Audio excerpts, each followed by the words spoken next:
Section 15 of 3 Science Fiction Novellas by Leigh Brackett. Part 3 of Shadrach the Last. Instantly everyone in the cave fell silent. They watched the places in the cave wall where the sunlight came in, the little cracks in the cliff face. Trevor thought of the hawk creatures, and how they would be wheeling and slipping along the ravine, searching.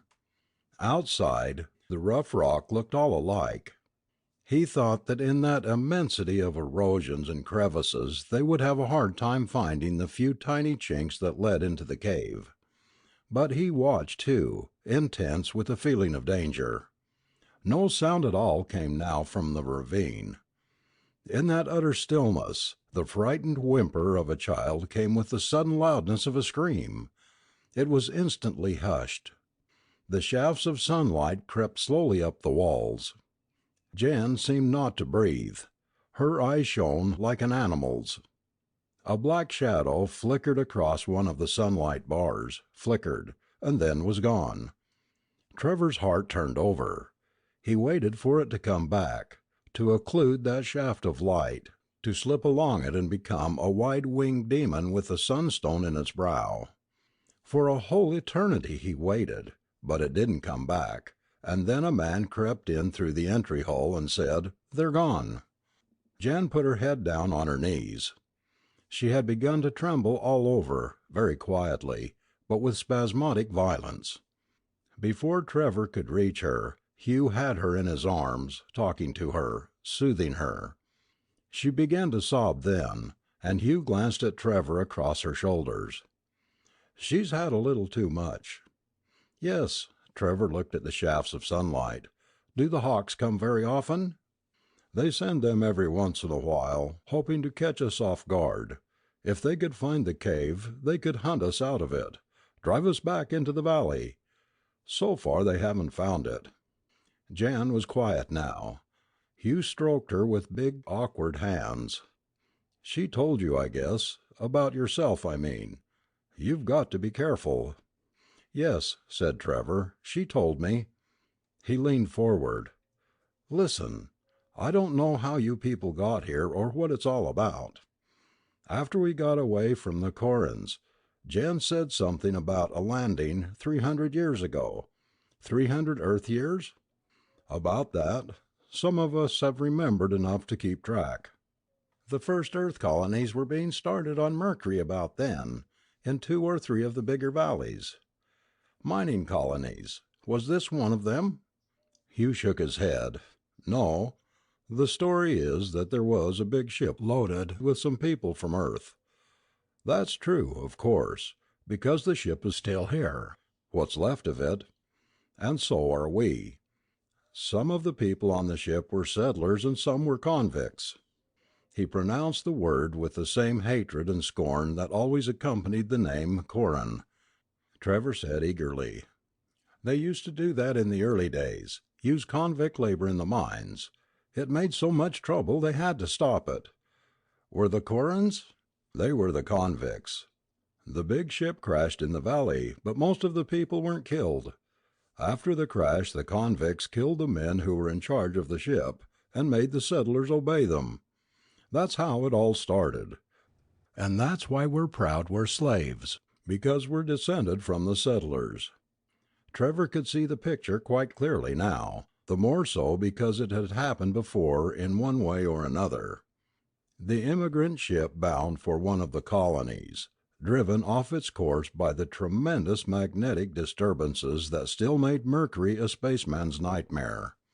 They couldn't even have called for help or given their position. The terrible nearness of the sun made any form of radio communication impossible. And then the convicts had broken free and killed the officers, finding themselves unexpectedly in command of a sort of paradise, with the settlers to serve them. A fairly safe paradise, too. Mercury has an infinite number of these twilight valleys, all looking more or less alike from space, half hidden under their shadow blankets of air, and only the few that are both accessible and unmistakable because of their size have permanent colonies. Straight up and down, by spaceship, is the only way in or out of most of them, and unless a ship should land directly on them by sheer chance, the erstwhile prisoners would be safe from discovery." "But the sunstones?" asked Trevor, touching his forehead. "What about the sunstones and the hawks? They didn't have the use of them when they landed." "No, they came later." Hugh looked around uneasily. "Look, Trevor, it's a thing we don't talk about much. You can see why, when you think what it's done to us. And it's a thing you shouldn't talk about at all." "But how did they get them in their heads? And why? Especially, why do they waste them on the hawks?" Jen glanced at him somberly from the circle of Hugh's arm. "We don't know exactly, but the hawks are the eyes and ears of the Corans. And from the time they used the first sunstone we've had no hope of getting free of them." The thing had been buried in Trevor's subconscious since last night's questioning came suddenly to the surface. "Thought waves, that's it, sure." He leaned forward excitedly, and Jen told him frantically to lower his voice. "I'll be damned. They've been experimenting with sunstones for years on Earth, ever since they were discovered, but the scientists never thought of—" "Do they have the stones on Earth, too?" asked Jen, with loathing. "Oh, no, only the ones that are brought from Mercury. Something about Mercury being so close to the sun, overdose of solar radiation and the extremes of heat, cold, and pressure while the planet was being made, that formed that particular kind of crystal here. I guess that's why they're called sunstones." He shook his head. "So that's how they work, direct mental communication between the Corans and the hawks, by means of the stones. Simple, too. Set them right in the skull, almost in contact with the brain, and you don't need all the complicated machines and senders and receivers they've been monkeying with in the labs for so long." He shivered. "I'll admit I don't like the idea, though. There's something repulsive about it." Hugh said bitterly, "When they were only men, and convicts, we might have beaten them some day, even though they had all the weapons. But when they became the Corans—" He indicated the darkening close of the cave. "This is the only freedom we can ever have now." Looking at Hugh and Jan, Trevor felt a great upwelling of pity for them, and for all these far removed children of Earth who were now only hunted slaves to whom this burrow in the rock meant freedom. He thought with pure hatred of the Corans who hunted them, with the uncanny hawks that were the far-ranging eyes and ears and weapons. He wished he could hit them with— He caught himself up sharply. Letting his sympathies run away with him wasn't going to do anybody any good. The only thing that concerned him was to get a hold of that sunstone again and get out of this devil's pocket. He'd spent half a life hunting for the stone, and he wasn't going to let concern over perfect strangers sidetrack him now. The first step would be getting away from the cave. It would have to be at night.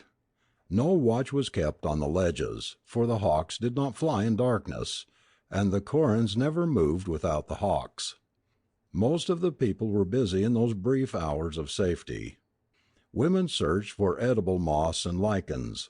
Some of the men brought water from the stream at the canyon fork, and others, with stone clubs and crude spears, hunted the great rock lizards that slept in the crevices, made sluggish by the cold. Trevor waited until the fourth night, and then when Saul's water party left, he started casually out of the cave after them.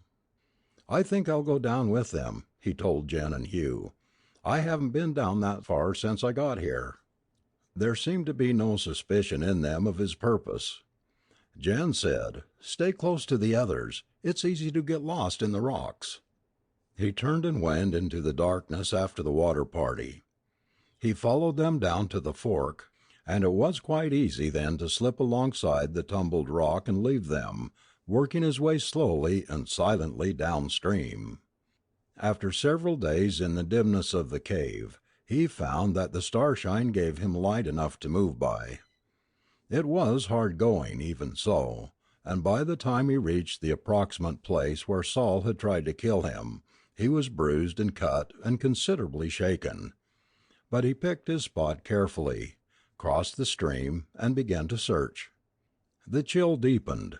The rocks that had been hot under his hands turned cold, and the frost rime settled lightly on them, and Trevor shivered and swore and scrambled, fighting the numbness out of his body, praying that none of the loose rubble would fall on him and crush him. He had prospected on Mercury for a long time, otherwise he would not have lived. He found it more easily than he could have done by day, without a detector. He saw the cold pale light of it gleaming, down among the dark broken rock where Sol had thrown it. He picked it up. He dangled the thing in his palm, touching it with loving fingertips. It had a certain cold repellent beauty, glimmering in the darkness, a freakish by-product of Mercury's birth pangs, unique in the solar system. Its radioactivity was a type and potency harmless to living tissue, and its wonderful sensitivity had made it possible for physicists to explore at least a little into those unknown regions above the first octave. In a gesture motivated by pure curiosity, he lifted the stone and pressed it tight against the flesh between his brows. Probably it wouldn't work this way. Probably it had to be set deep into the bone. It worked!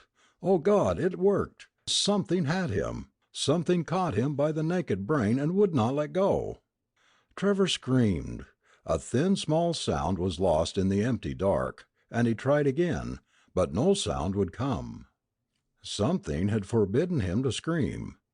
Something was in there, opening out the leaves of his brain like the pages of a child's book, and it wasn't a hawk or a corin. It wasn't anything human or animal that he had ever known before.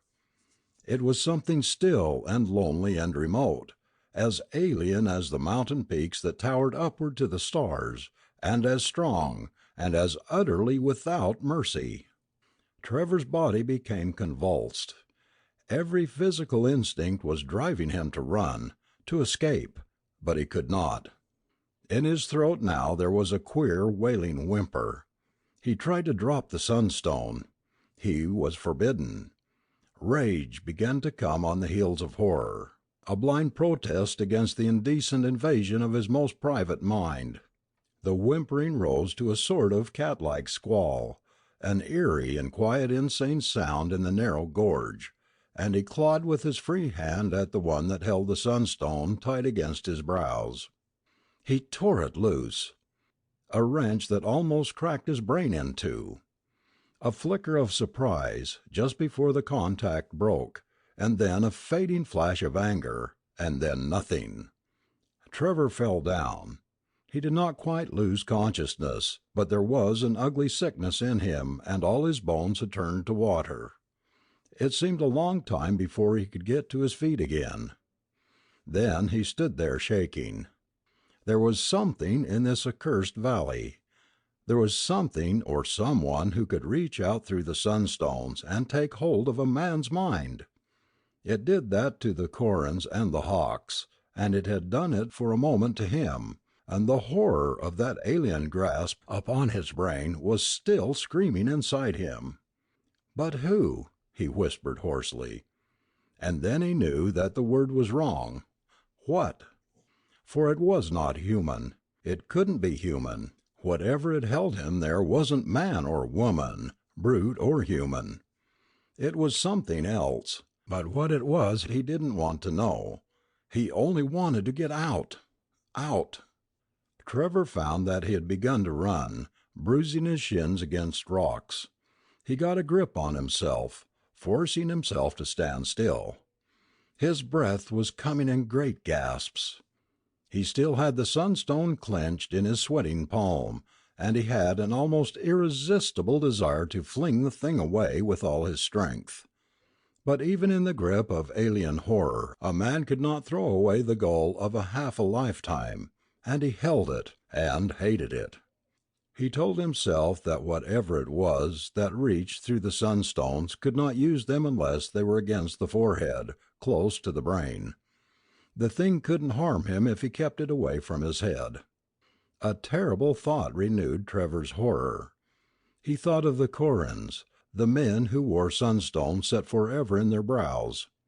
Were they, always and always, in the icy, alien grip of that which had held him? And these were the masters of Jen's people? He forced that thought away. He had to forget everything except how to get free of this place. He started at once, still shaken. He couldn't go far before daylight, and he would have to lie up in the rocks through the day and try to make it to the valley wall the next night.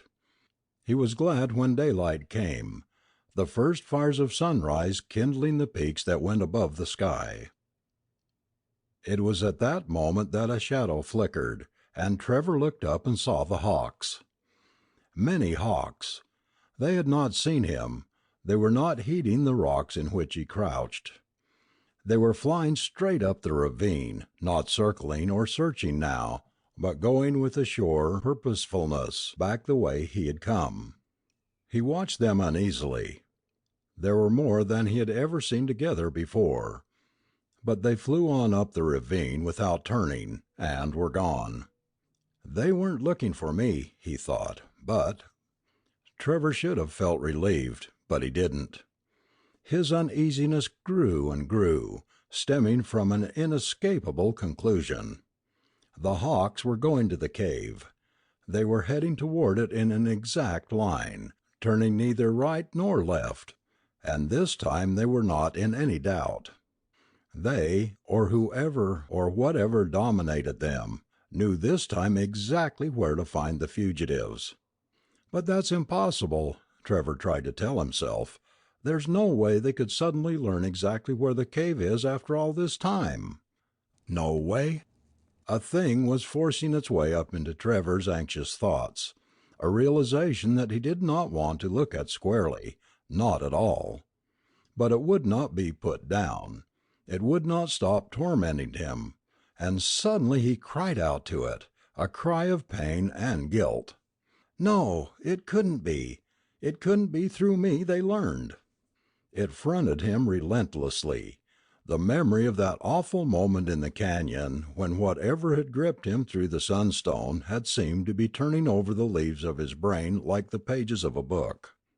The vast and alien mind that had gripped his in that dreadful contact had read his own brain clearly, he knew. And in Trevor's brain and memories it had found the secret of the cave. Trevor groaned in an agony of guilt. He crawled out of his rock heap and began to run back up the ravine, following the path the hawks had taken. There might still be time to warn them. Stumbling, running, he passed the canyon fork. And now, from above him in the canyon, he heard the sounds he dreaded, the sounds of women screaming and men shouting hoarsely in fury and despair. Farther on, over the rocks, scrambling, slipping, gasping for breath, he came to the cave mouth and the sight he had dreaded. The hawks had gone into the cave and driven out the slaves. They had them in the canyon now, and they were trying to herd them together and drive them down toward the lava beds. But the slaves were fighting back. Dark wings beat and thundered in the narrow gorge between the walls of rock. Claws struck and lashing tails cut like whips. Men struggled and floundered and trampled each other. Some died. Some of the hawks died too. But the people were being forced farther down the canyon under the relentless swooping of the hawks. Then Trevor saw Jen. She was a little way from the others. Hugh was with her. He had shoved her into a protecting hollow and was standing over her with a piece of rock in his hands, trying to beat off a hawk. Hugh was hurt badly. He was not doing well. Trevor uttered a wild cry that voiced all the futile rage in him, and bounded over a slope toward them. "Hugh, look out!" he yelled. The hawk had risen, and then had checked and turned, to swoop down straight at Hugh's back. Hugh swung partly around, but not soon enough. The hawk's claws were in his body, deep. Hugh fell down. Jen was screaming when Trevor reached them. He didn't stop to snatch up a rock. He threw himself onto the hawk that had welded itself to Hugh's back. There was a horrid slippery thrashing of wings under him, and the scaly neck of the thing was terribly strong between Trevor's hands, but not strong enough. He broke it. It was too late. When his sight cleared, Jan was staring in a strange wild way at the man and hawk lying tangled together in the dust. When Trevor touched her she fought him a little, not as though she saw him really, not as though she saw anything but Hugh's white ribs sticking out. "Jan, for God's sake, he's dead!"